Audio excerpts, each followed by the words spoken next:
he also threatened, or he actually threatened to impose a 25% import tax on all of the European Union if they didn't just give us Greenland. Why was he concerned about Greenland? Listen, I've said it. I said it last time. Let me bring the mic close to me. If there is any young man, young woman, let me say young boy, young girl out there in the United States who is willing to jump into politics, who want to be a good political analyst, you have to go and subscribe to the Adam Mockler YouTube channel. You have to go and follow him on Twitter, Facebook, anywhere you see him. This young lad, this young boy, only 21, or is it 22 now? He sits on this CNN panel with all these old Trump sycophants, all these people who are peddling the most, how can I even describe it? What they say is, you can just see that it's a lie. Trump will say something else. We will hear what Trump will say. They will come and say, what I think he was saying. It's not what you think he was saying. It's what he said. But I'm telling you guys, Adam Mockler, you guys need to go and follow him. Just listen to how he brings in facts, not opinions. He doesn't bring his opinion to world affairs, to realities. This is not a comedy show.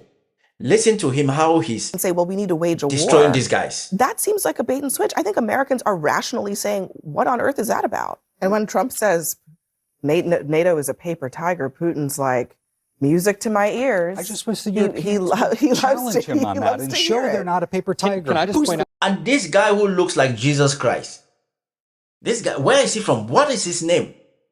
Everything I've heard from him is rat shit. But listen to this genius. Listen to this young man. Listen to Adam, the genius Mockler. I don't know if I'm pronouncing his name well. It's Mockler. Mockler, right? Listen to him.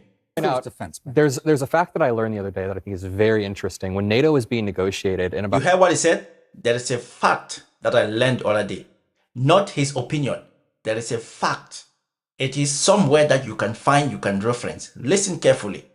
1948, the United States, specifically us, we asked for a new clause, Article 6. That limited the geography of the defense. So the geography of NATO's defense is limited to Europe and the United States. So this is not even a task that, number one, is in NATO. Number two, as you said, it's a defensive alliance. Also, I just want to read off, I think it's worth reading off some of the quotes we've gotten from Trump. When they say NATO is a defensive alliance, that means if somebody attacks one of its members, they will come in defense. And the only time that has happened was after 9/11. NATO joined forces with America to go and chase Bin Laden. It's not that when you wage war, they will come to support you. No, if you wage your war, it's your war. Go and fight your war. They are only there to defend. If one member is attacked, it's an attack on all members. It's not there for Donald Trump to start his war without even informing them and expecting NATO to jump and fight with them, because that is not defense, that is attack. But again, let's listen to this genius. I love him. In January of 2026, he said it may be a choice between preserving NATO or seizing Greenland. He refused to rule out the use of military force. He also he actually threatened to impose a 25% import tax on all of the European Union if they didn't just give us Greenland. Why was he concerned about Greenland? He was concerned because he was unsure whether or not the Europeans could be relied upon in a difficult moment where they were putting the squeeze to. When is the only time? These people, how do they forget so quickly? How can you say you're unsure when NATO has only been called upon to come and fight alongside America? And now you guys are saying he's unsure.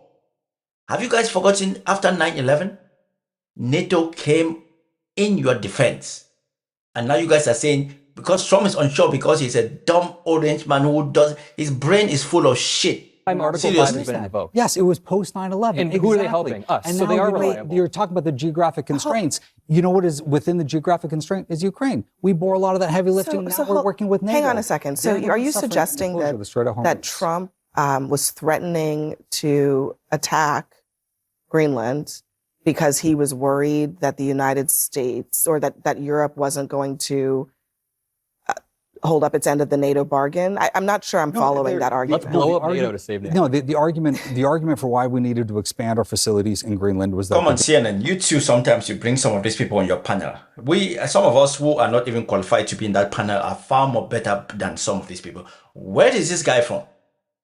Where is he from? So you are trying to tell us that Trump wanted to attack Greenland because he was unsure NATO was going to come in to help America if America was attacked? Is that what he said? Some of these people, come on, some of these people. Danes were Some of unwilling these to people, expand CNN. on the current terms of our that is defense actually agreement. totally Yes, in not. 2004, that the is not. Igualaku No, amendment to that the is. original defense I'm agreement. sorry, Peter. That is Hemmed it in. revisionist. That is revisionist. In what Trump sense, please? never once. This is in the reporting. He never once brought up expanding our military engagement in Greenland with the Danes in private, despite all of the public things that they were saying. It never came up once. In 2019, And that- Carla no, Sands, the hold on. ambassador to Denmark, Hold did on a bring second. that up, and it caused a Trump massive rift. his administration never brought it up in conversations with the Danes, okay? And then on top of that, he could have asked for what he ended up getting. He backed down on his threats because the Danes then said, let's just talk about expanding the base, that you have an existing treaty that allows you to do that. And Trump said, okay, yeah, I'm going to back down on the threats. Why would he do that if he could have just had the conversation in the first place? Trump wants They had shut Greenland. down these conversations in 2019. Trump wants Greenland because he believed there were critical minerals in there. He claimed falsely that the Chinese and the Russians were already trying to get onto Greenland. That is not true. Okay. There's an Arctic threat, but it's not true that they are there, that they're trying to get into Greenland. So Trump created the Greenland problem. He could have asked the Danes to expand the bases. He didn't. He did not ask them to do it. And then he threatened them. And then when he was forced to back down, he then took the option that was always on the table. That's why on Wall Street, they call it the taco trade, because he is backing down every time. And that's exactly what happened here. You know why NATO should care about this?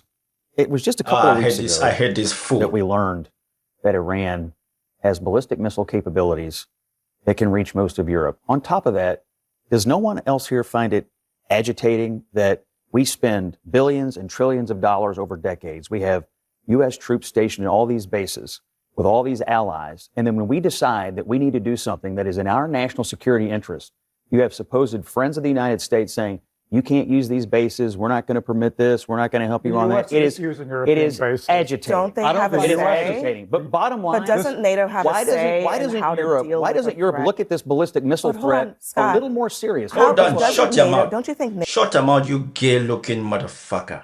NATO ought to have a say? European countries ought to have a say in how you address that threat. I'm not disagreeing with you about the threat, but shouldn't they be consulted? Bring that Aren't point they up. not right to wonder why weren't they consulted before Trump decided to wage a war?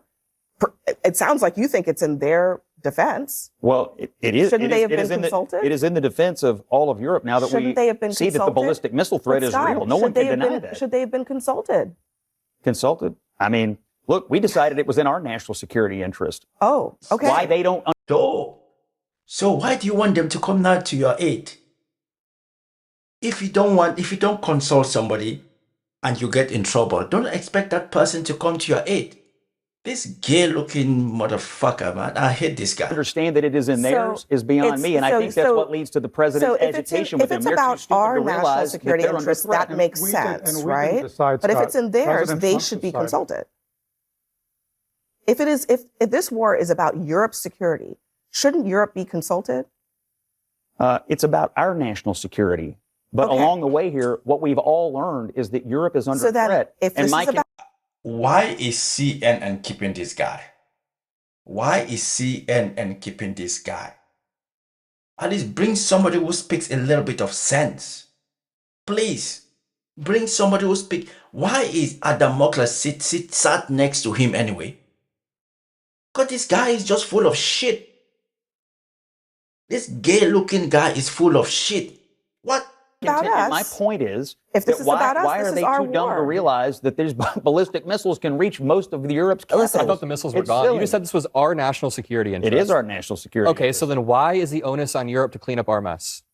The onus is question. on Europe to defend themselves, and the onus is on the President of the United States to defend the national security Wait, of the so United States. you're not But we're asking all- Europe to but defend Western itself. civilization is in this together, and these fanatics have missiles that can strike most of Europe, See, and they have I nuclear think this is material a as well. disagreement about what It's pretty alliances obvious. are. I mean, if we are really in this together, which is, I think you're right, that's what it's supposed to be. Shouldn't there be mutual trust? Shouldn't there be mutual consultation? Shouldn't there be an agreement, an alliance, a coalition that was formed beforehand, not after the fact? He used the phrase boots on the ground tonight, but he did talk about the satellite survey. I thought that was noteworthy. Well, of course. I mean, Yeah. well, look. I mean, the satellites are Yeah. It is noteworthy for exactly the reason that you're pointing out, because what it really means is that we're committing to a long-term commitment Yeah. of essentially bombing Iran forever if they ever try to get this material. And I Yeah. think that is important for the American people to understand. Yep. We're not taking it off the table. We're just saying that we're going to continuously have to deal with it forever, which seems to be kind of where we were before. Well, I think we're definitely in a different position than where we were before. To Alex's point, to Scott's point, their Air Force is not capable of defending Iran's homeland, so to speak. The United States and Israel has done a good job with that. I do think President Trump tonight was very methodological. He was trying to make a point that this is not going to be He was a forever trying to war. I make think a that's the point. He reason wasn't Scott making a referenced point. World War He was I, World trying War to II, make a the point. Korean War. I think he was trying. You say he was very methodical. He was trying to make a point. He wasn't making a point. He was just trying, which means he didn't make any point. He did not make any point. He was just trying to make a point. To What is he reassure talking Americans about? who are concerned that this can turn into something prolonged, that this is not his goal. His goal is to ideally get in and out. And he told us originally that the time frame was 4 to 6 weeks. We're at the, 4.5 week mark now. So if this operation does conclude in 2 to 3 weeks, like he said it would, that would just be a week or so out of his initial time frame, which I think for President Trump would be a success both militarily, that we got in and out within 6 to 7 weeks, and also that he can say, look, I told you we were going in for this XYZ. I told you we were getting out here. I pretty much met all of those goals, just as I said. And I think that might be a way for him to kind of reassure Americans and hopefully win back some, voters for the midterms. The idea that he was reassuring Americans that this won't be a forever war was contradicted by what we were just talking about. They're setting up perpetual oversight in the air so they can perpetually see what Iran is doing. And there's a chance we might have to perpetually strike them over and over, just like we did 8 or 9 months ago, just like we did again. And if we don't actually get the enriched uranium, this will turn into a military treadmill where every 8 months or so, we're continuing to strike them over and over. And I want to make this point again. The main weapon system that were actually a threat to us are still intact. You obviously know better than I do, but their Navy was gifted to them 55 years ago. It's ancient. Their Air Force was gifted to them 55 years ago. It's ancient. Their Air Force could have laps run around it by like one of our planes. So I see people at this table or on TV sitting here and trying to pull all these examples of how we've won. Oh, we destroyed their Air Force. We destroyed their Navy. This isn't a substantive win in any meaningful way. We destroyed an ancient Air Force. We killed an 86-year-old supreme leader who had cancer and replaced him with a 30-year younger son who is more I hate extreme, this guy. more radical. They're purging the moderates right there. I think that Iran's thought process right now is, you know what? We need to back off the nukes. No more nukes. Iran's thought process is we need to accelerate. We need to at some point get nukes and stop this from happening. Let me play. Do you This is a agree? reaction Do you just agree with moments his ago. military assessments? I think the two pieces that are not completely clear yet, just in the objectives that are left, there's about 3,000 targets left. So we've struck 13,000 targets. The CENTCOM commander said there's 3,000 left over the next 2 to 3 weeks. What that encompassed would be the remainder of the industrial base associated with the missiles and the drones. The missiles, I think we can really get to. I think the problem in the long range is going to be the drones, because you only need a couple of those to be able to strike ships. So that's going to be a perpetual problem from an asymmetric standpoint for shutting down or keeping the straits held at risk if they choose to in the future afterwards, if they're not able to get everything else. And then to your point about the nuclear piece, it is a persistent, perpetual stare afterwards if the highly enriched uranium doesn't come out of there, which will require persistent monitoring. The alternative to that would be a very large ground operation with a very significant risk to U.S. forces. That facility where most of it is stored is 300 miles inland, completely surrounded by mountains, 15 kilometers outside the third largest city in the country. That would require probably a large blocking force, somebody going inside to get it. And I think there's a trade-off basically between the risk to U.S. forces and having to actually do that. Let me add a third scenario. I mean, there is a third option, which is I'm telling you guys, if you want to learn about politics, if you want to enjoy political, how this thing is going up, go and follow Adam Mockler. This young kid is a genius. This young sits on the CNN panel and he dismantles all these Trump's parts.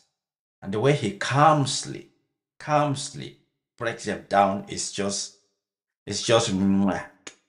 Anyway, guys, I gotta go. That's my last video. Peace out.